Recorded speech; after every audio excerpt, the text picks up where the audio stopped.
California's political landscape has just been rocked by a bold and controversial decision.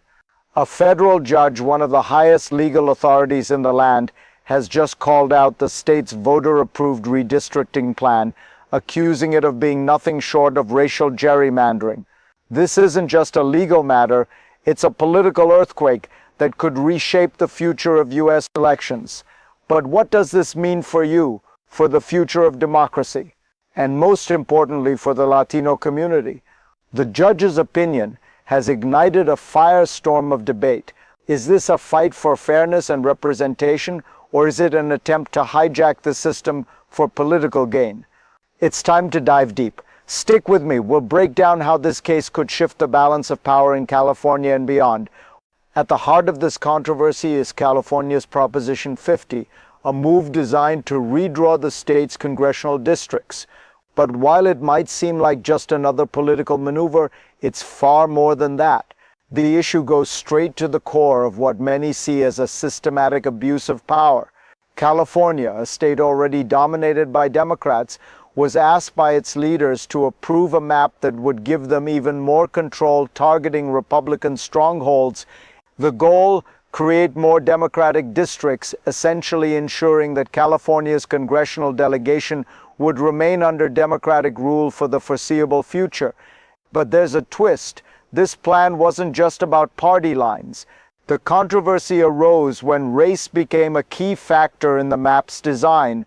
The map maker, Paul Mitchell, allegedly boasted about ensuring that the Latino districts were well represented, a move that many see as an effort to bolster the Latino vote for political gain. Now the question is clear: was this a genuine attempt to give Latino communities more power, or was it a calculated political move wrapped in the guise of racial fairness?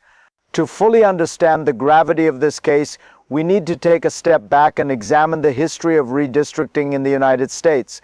Redrawing district lines isn't a new concept. In fact, it's a common political strategy used to shift power in favor of one party or another. But in California's case, this isn't just about politics, it's about race.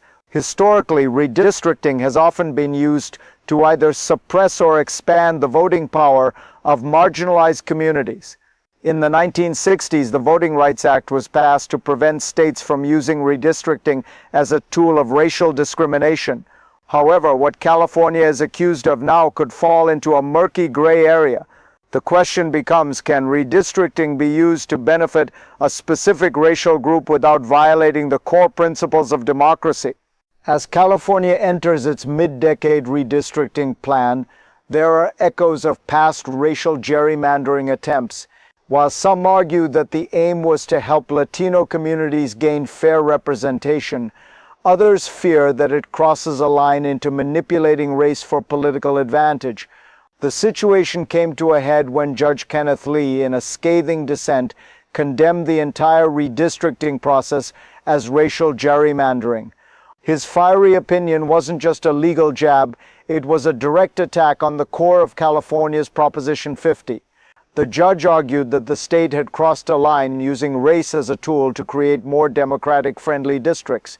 What made the situation even more explosive was that the case had already passed through a panel of judges who upheld the map, but Judge Lee wasn't having any of it. His dissent raised the stakes, suggesting that California's Democratic leadership was willing to sacrifice the integrity of the electoral process in pursuit of more power. This wasn't just a legal dispute, it was a political firestorm. California's decision to redistrict and the involvement of race in the process has sparked a series of legal and political battles. And now the California Republican Party has vowed to take the fight to the U.S. Supreme Court.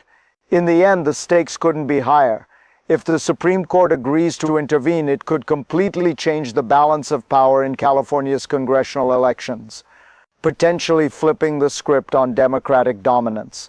At the core of this redistricting scandal lies a hidden mechanism: the manipulation of race to achieve partisan goals. The accusation that California engaged in racial gerrymandering isn't just a political talking point, it's a claim backed by the actions of the mapmaker, Paul Mitchell, who allegedly admitted that race played a pivotal role in shaping the new districts. This wasn't just about creating a Latino majority district to empower a minority group. It was about ensuring that the Democratic Party would gain even more control. Mitchell's refusal to testify before the court only added fuel to the fire, leaving questions unanswered. But according to reports, he was boasting to political allies about how the map would benefit Latino voters, a key demographic that could tip the balance in California's elections. This is where the real danger lies.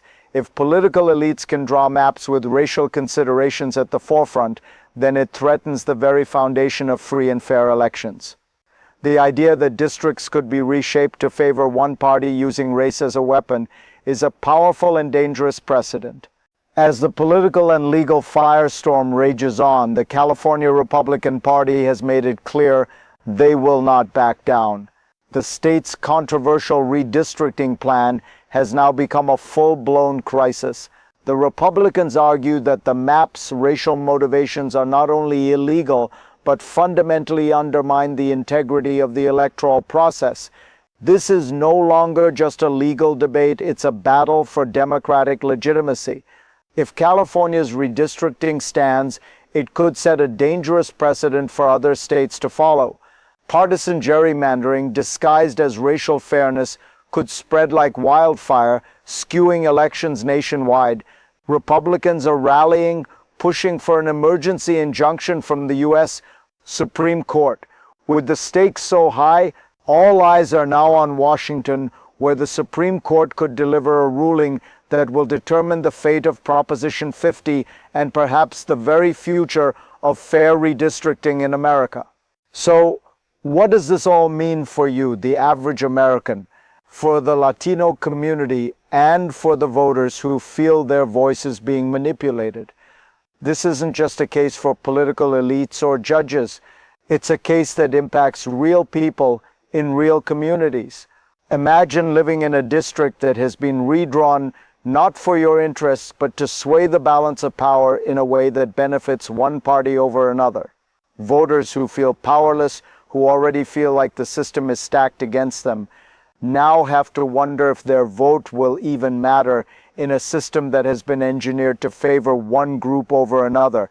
The push for greater representation for Latinos may seem noble, but it risks turning into something darker, a racial spoils system that seeks to use a minority vote to cement one party's dominance. You might ask yourself, is this truly about fairness? Or is it about political manipulation at the highest level?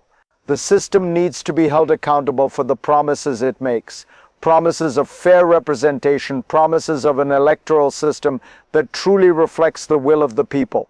While this battle is unfolding in California, the ramifications could be felt across the globe. Geopolitics, after all, is not confined to national borders. Political stability within the U.S. can have ripple effects far beyond its shores. If the courts allow race-based redistricting to stand, it could send a signal to the world that democratic processes can be easily manipulated for partisan gain. California's actions could spark a domino effect, encouraging other states to take similar actions, shaping political futures by manipulating racial demographics. It's not just about the Latino community in California, it's about how race and power are used to dominate the global political landscape.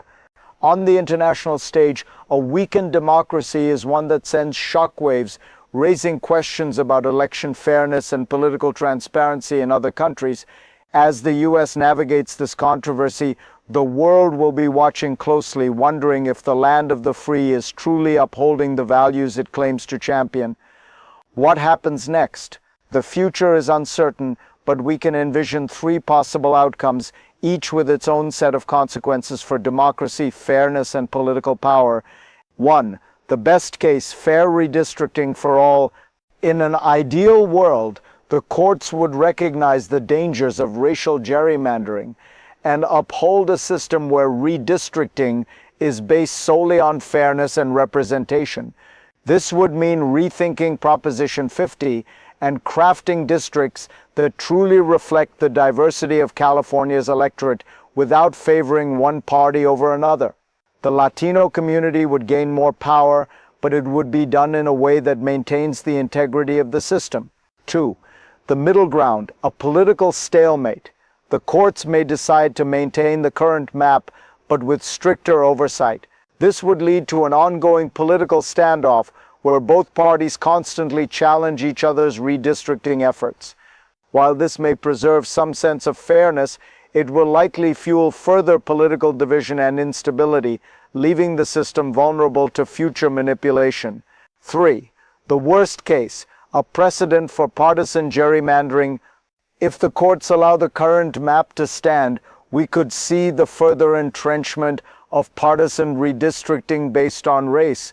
The very essence of democracy could be compromised as elections are increasingly decided not by the will of the people, but by how cleverly political parties can redraw district lines to secure their power. This could lead to a slippery slope where manipulation becomes the norm in elections across the country. The future of California and the future of fair elections in America depends on what path we choose. The choices we make today will define the integrity of our democratic system for generations.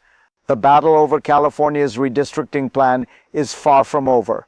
What started as a local political dispute has grown into a national conversation about the future of democracy itself.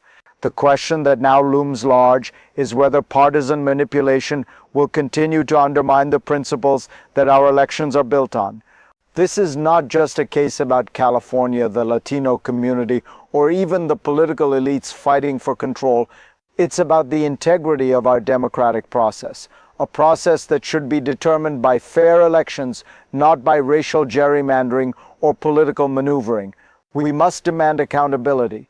Whether you're on the left, the right, or somewhere in between, the fight for a fair electoral system is one that transcends partisan lines.